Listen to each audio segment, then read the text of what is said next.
I checked these animals up in the front for bloat, and they looked like they were doing okay. And so I just went ahead and gave them their grain. When it starts getting warmer outside, like when it's 85 degrees outside and stuff like that, these dark-hided animals, they will feel the heat differently. And so when it's hot outside, they will put on the weight a little slower. You can actually notice it if you keep a good eye on your animals. They will start putting on the weight a little bit slower, and I gotta get some fly spray. I gotta put some fly spray in a bottle, and I gotta take care of that. But last night I was taking a look at my credit lines, and one of my credit lines expire in January of next year. Excuse me, two of my credit lines expire in January, or is it one? One of them, I'm not sure. One of them expires in October, and one of them expires in January. And so I still have plenty of time to get my I can still run another set of cattle. I can still run another set of cattle before I need to pay off my debts.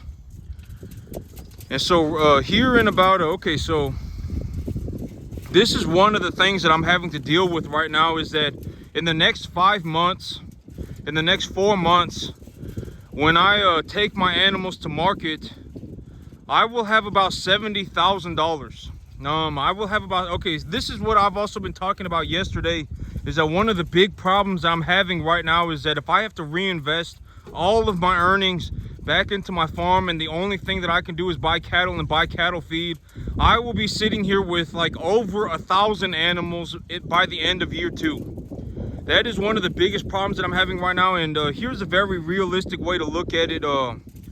In the next 5 months, if I take my cattle to the market and I come home with 70 grand, I come home with, let's say, 65 grand. If I were to take that 65 grand and the only thing I were to do with it is buy cattle, I would be stuck with like, I got 50 animals on my field right now, right? But if I came home with 70 grand and I utilized that 70 grand, and it's a mix of heifers and steers. It's not just steers and it's not just heifers. I got about an even mix of heifers and steers. If I were to do this again, and I were to take the 70 grand and go back to the market and purchase animals, I would come home with like 80 animals, 90 animals. And so I would legitimately have to double the like if I were going to reinvest my earnings, within 5 months, I would have close to 100 animals on my field, like 80, 90 animals on my field just in the next 5 months. And then if I sold those 80, 90 animals, and let's say I made 140 grand, by the end of the year, I would have like 190 animals on my field, 200 animals on my field by the end of the year. If I were to just continue my business plan and the only thing I were to do is to farm my 10 acres. That is how this is gonna, objectively. Okay, so here's the thing, right? Like, I've said this is objectively how I am going to make roughly $5 to $10 million in the next 2 years of my life, right? And I gave a step-by-step plan. This is how it's gonna go, and I'm gonna go this way, right? Here's a very good, because I feel like if I stand out here and I take a look at what's going on, and I'm doing very well for myself, and I talk about how well I'm doing for myself, it's gonna sound arrogant. And so let's look into the future. Let's look into the future, and I do exactly what, this is how my thought process interacts with my future. I've said do not take advice from people who do not know what they're doing. And if I'm going to take advice, I would love to take advice from somebody who objectively has a better plan than me. Like, my plan right now is to make myself roughly $5 to $10 million over the next 2 years of my life, right? That is objectively my plan. I'm going to do this, that, and then it will objectively turn me into a person who has roughly $5 to $10 million in the next 2 years of my life. If I objectively, and I've step by step made the plan, right? This is how I'm gonna do it. If someone came up to me and said, I objectively have a better way for you to make more money, I objectively have a way for you to make $50 million or $25 million over the next 2 years of your life, I objectively have a way for you to do it, and this is how you would do it. if I listened to the plan, I would know whether it was, unless it's something completely like out of left field. But but as long as it's not like we are going to go on a mystical journey together and this is going to be La La Land time. As long as, but if it turns into that, I mean, then maybe it's like, whatever it may be, like it would have to make sense, right? It would have, like, I would probably know within 30 seconds of looking at it whether it was real or not. Like maybe it was like I don't exactly know, whatever it may be. If I knew how to make $25 million over the next 2 years of my life, I would go and make $25 million, right? Like the thing is that when I look at everything that I got going on, and here's the thing, is that it's just me reinvesting my earnings, right? If I just reinvest my earnings and just go straight forward with my business plan, it will ultimately turn into roughly $5 to $10 million in the next 2 years, roughly. Right? I mean, if you want to know why, I mean, go watch my video from yesterday. I legitimately said step by step by step. This is what's going to happen. This, boom, right? And I've already said, do not listen to people who do not know it. Like, if somebody does not know how to make $10 million in 2 years, they're not gonna know what, they're not going to understand, right? They're not going to be like, oh yeah, this is a fantastic idea. A lot of people will go, and then whatever, right? Most people will. If somebody knew, okay, here's a good way to look at it. If people knew how to make $10 million over 2 years, if legitimately they believed that they can make $10 million over the next 2 years of their life, they would not be doing what they are doing right now. Most people would not. Most people would choose to make the $10 million. They would abandon everything. Legitimately, they would. They would say it's time to just abandon ship on everything. And I would rather go and make the $10 million. If you don't believe me, I mean, you're either a moron or very naive. If most people, like 99.9999% of the human population, if they genuinely believed that they can make $10 million over the next 2 years of their life, they would abandon everything to go and do it. They would. I almost guarantee it. Like, I would be willing to take that bet 1,000 to 1, and I would still be profitable. Like, if we took a mass survey of 10 million people, and God knows what they're actually thinking about, right? If I asked them, if you had the capacity, if not the capacity, but if you genuinely believed that you could make $10 million over the next 2 years of your life, would you do it? Almost everybody would say yes. Almost everybody. And so, I've already made the plan, right? This is exactly what I'm gonna do. Not exactly, but okay, exactly is not the right word, because I've said repeatedly in the past that plans are not made for perfection, right? Plans are made for direction. I'm gonna go this way. I'm gonna accomplish this. I'm gonna look to accomplish this, and this, right? And then boom, I'm going that way. Objectively, I'm headed that direction, right? I'm gonna go this way, and I'm gonna do this. That's it. I'm not gonna go, trying to do everything perfectly, because that's not how the world works. I mean, sometimes, maybe the cattle market goes down, right? And I don't have any control over that. That's not well, I mean, I can mitigate my losses. I can drastically reduce my losses by buying into the market more frequently, right? That's why I also say I'm going to buy into the market more frequently instead of buying into the market all in at one point. Because if the market starts going down, well, I will sell my animals for less, but I will also buy my animals for less, right? And so, but objectively, I'm just going to say, and okay, so people are going to think, oh my God, this is, what an arrogant guy, right? But you got to understand that for me to make $10 million or $5 million or whatever it may be, I do not live on a separate planet. It is just as hard for me to make $5 to $10 million as it is for anybody else. And most people, if they would even try to make something like $10 million or $5 million in 2 years, it would be so difficult for them that they would legitimately probably fold over backwards. Break their spine and fold over backwards. Here's a very good way to look at it. Like, let's say money is a weight. Let's say I got a squat rack, right? And we start putting weight on the squat bar. And in your mind, what you can lift, right? We put 350 pounds on the squat bar, and you know that at 350 you will break, right? I mean, you will legitimately, you won't be able to lift it. And so, and here's a very good realistic way to look at money.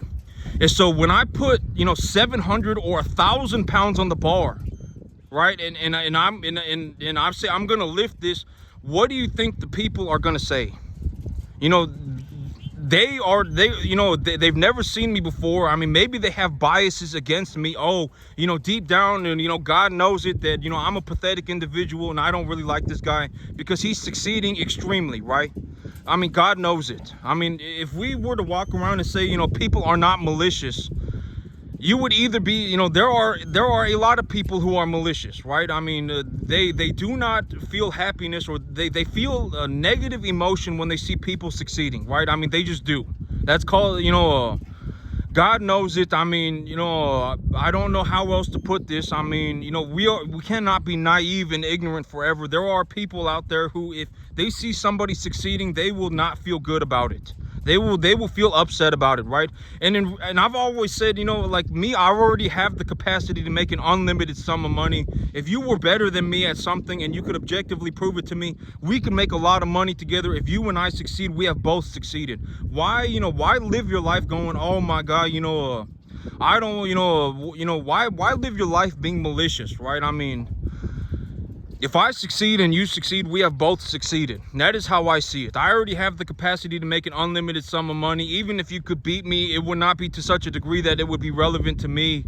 And if you are very honest with yourself and you're very objective with yourself, and you say, oh well, I may not be able to grow the grass as good as him, and I may not be able to run the business as good as him, but I can run the cattle better than him, and I objectively can do it, and here is how I would do it objectively, step by step by step. And I listen to it, and we could figure something out. And you could still walk away with more money than you could ever spend, like hundreds of thousands of dollars if you felt like it. Honestly, right? I mean, let's just be honest. And if you turn out to be a bum, I'll just chop you off and I'll just run the field myself. And so,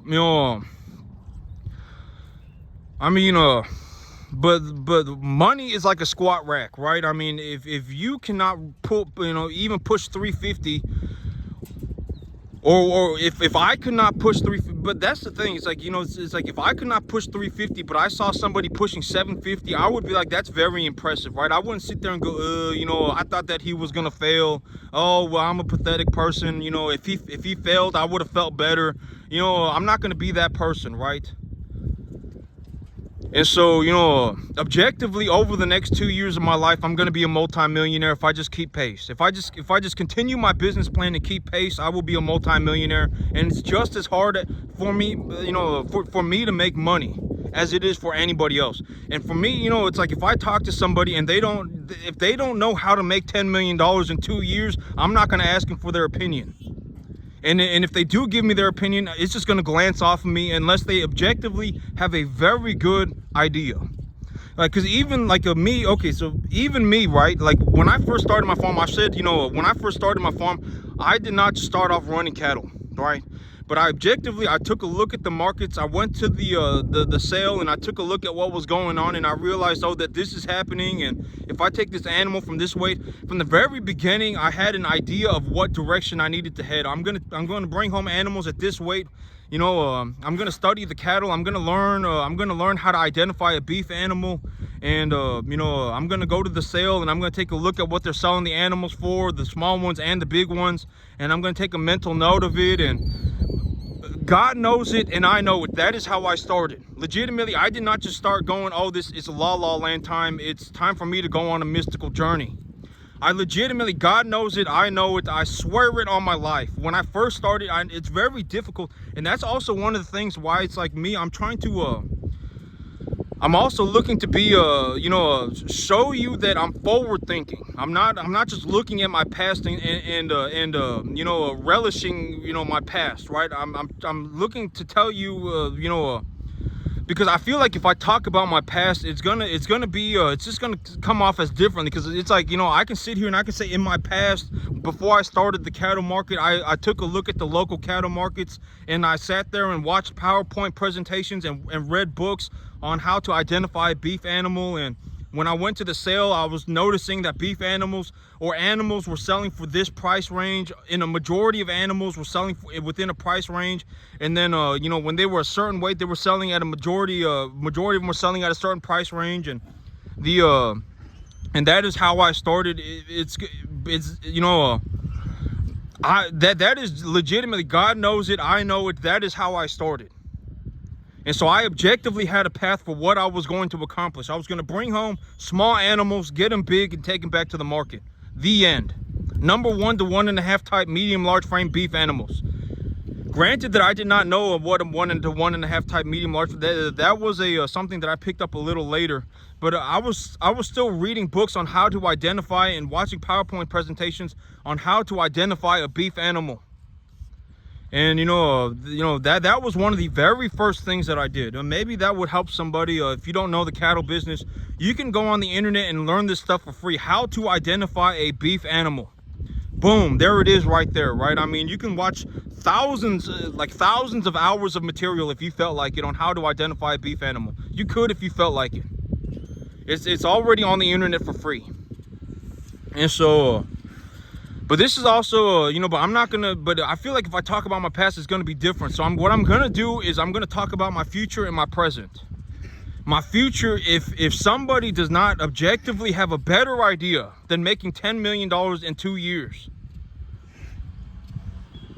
then I am not gonna take their opinion. I'm not gonna take their opinion at all.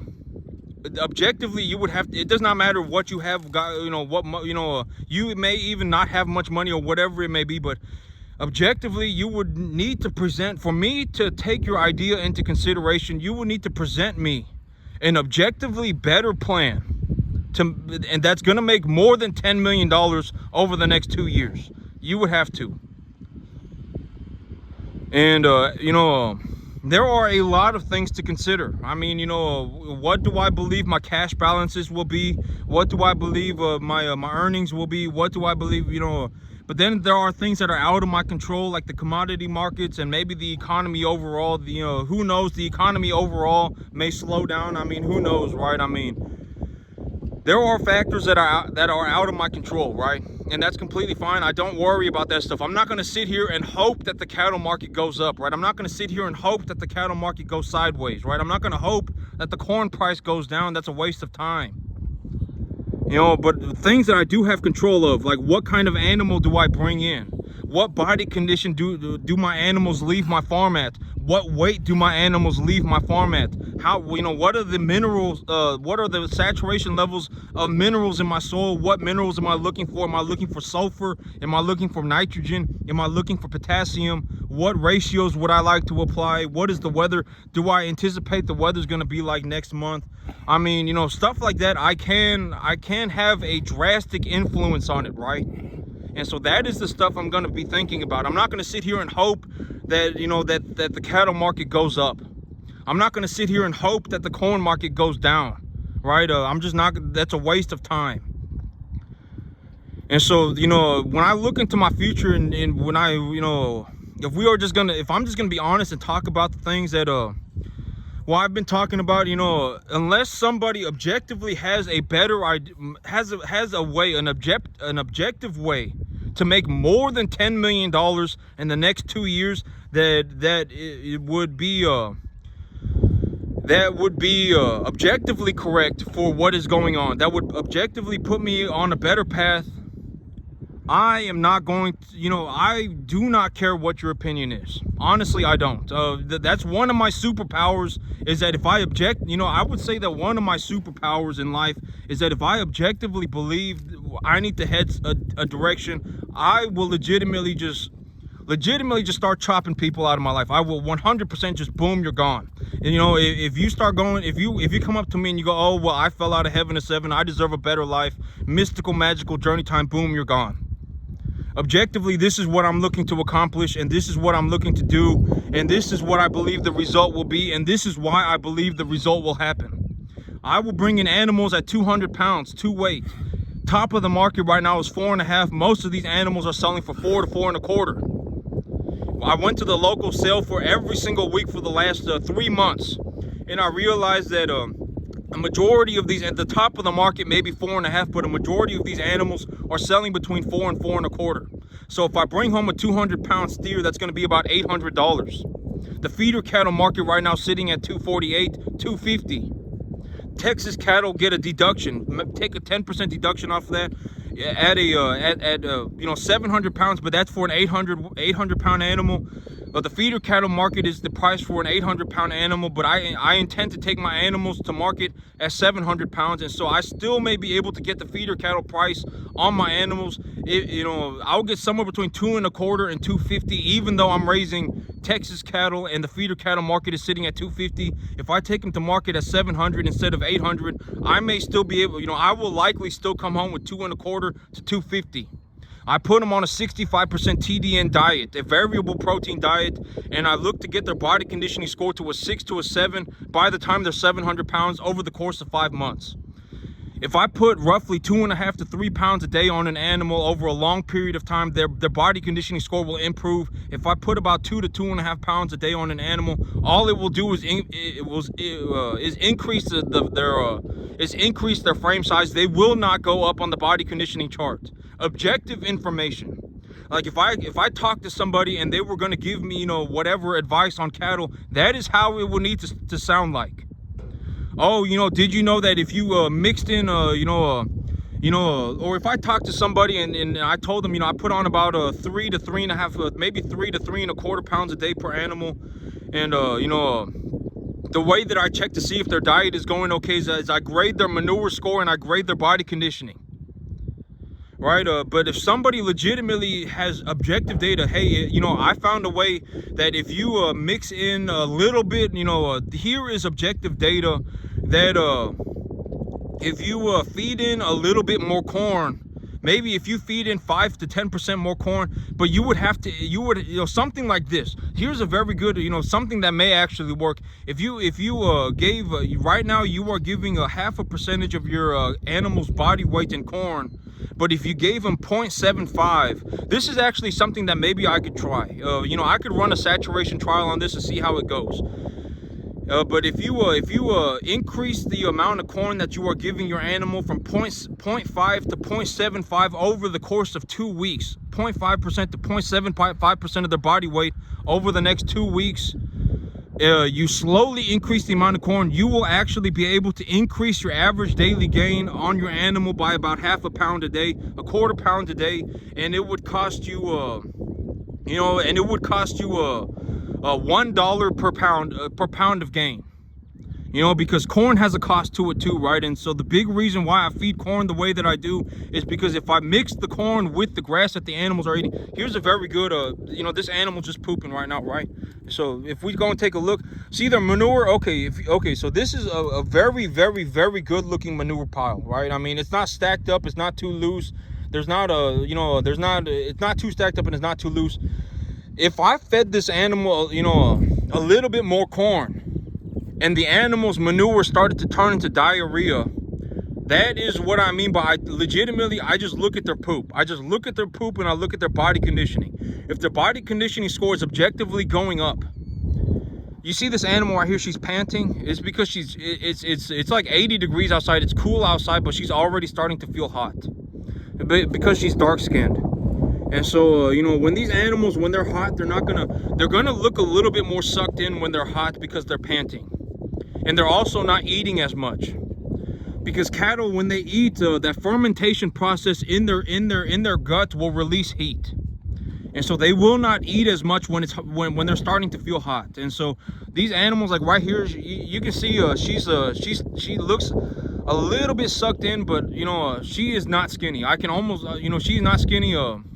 It's just hot outside. It's just, you know, if I came outside here in the evening with a flashlight and just took a look at them, I would get more of a roughly good idea of what is going on with the animals in terms of their overall body conditioning score. And also, she's short. Her hair is her fur is short, and so you're going to be able to see her body more evenly. But if the animal's manure starts turning very loose, then the animal's having acidosis more than likely. You know, like if you objectively presented to me a plan and you said, if you do this, and you know, if like objectively, it would have to be objective information. And this is what I mean by do not take information from people who do not know what they're doing, because if they don't know what they're doing and you listen to them, you will end up also as somebody who does not know what they're doing, and then you could end up you know, just like them, right? And then it's like, well, I mean, do you want to be poor and miserable forever? I mean, you know, turning you around at that point, once you start going down La La Land, you know, it's almost impossible to turn you around. It would be a miracle if you turned around and came back to reality. It honestly would be, right? And so, you know, I'm not saying that to you know, sound like a horrible person, but we you know, we just got to be honest. I mean, let's just be honest with ourselves. And because a lot of people, you know, it also comes down to the you know, well, I mean, you know, yeah, I mean, let's just be honest with ourselves, right? Like, this is another animal, she just pooped, right? And her poop looks almost exactly the same as the other one. And she's got a few corn kernels in her poop, and that's not a big deal. She just didn't chew them all up. But her poop looks almost exactly the same as the other one. And so, you know, these animals are doing good. They're gaining very well. She's got enough volume of poop too. You know, if they're pooping very little, that's also not good. She's also producing a lot of poop, and so she's obviously eating a lot. That, you know, and I would say that her body conditioning score right now is at about a 6. And so right now I'm doing very good. I'm gonna make a lot of money here in the next 5 months. I'm gonna be in a situation where I have about 70 grand. And if I have 70 grand and the only thing I'm gonna do with it is buy more cattle, I'm gonna have to come home with like 100 animals. 90 animals, 80 animals, 80 to 90 animals. If there were heifers, it might even be 100. Just in the next 5 months. And then by the end of the year, it's gonna be like, you know, 200 animals. And then the beginning of next year, it's gonna be like 400 animals. The end of next year, it's gonna be like 800 animals. And when I sell them, and you know, for the end, let's say I go through, well, I go through 5 lot of cattle every 2 years. And so by the time I got to the 5th lot of cattle, I would need to bring home like 1,400 animals with just the money that I'm making on my cattle business.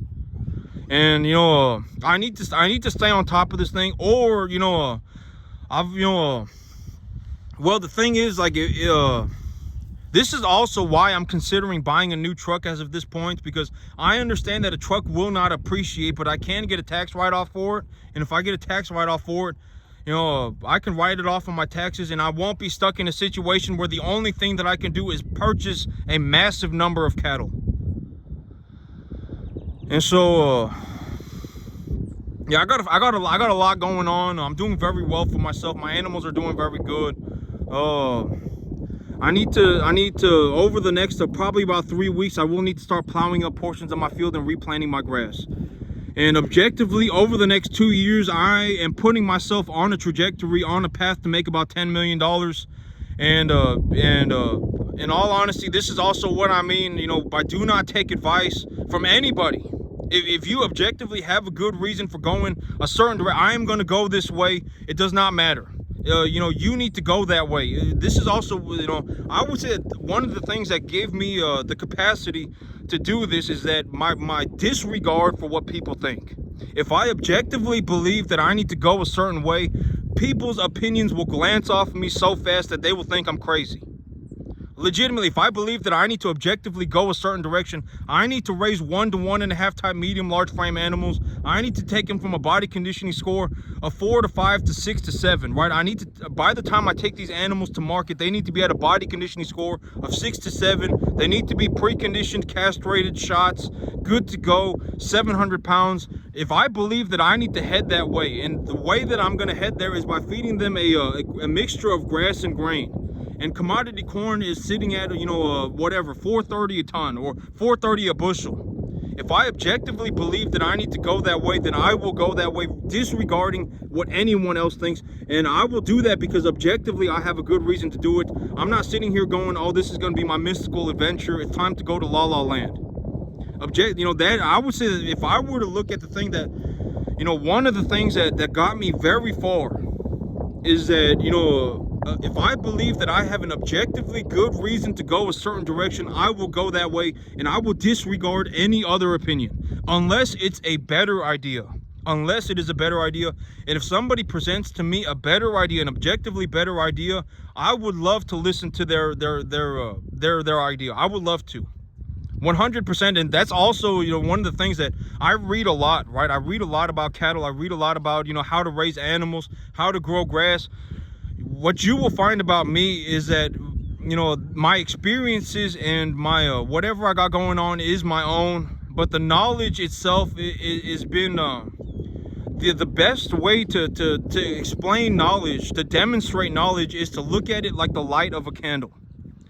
I did not just wake up one day this good at growing grass. I did not just look at the soil and be like, oh, you know, my brain is kicking in and it's time for me to do this. I did not do that.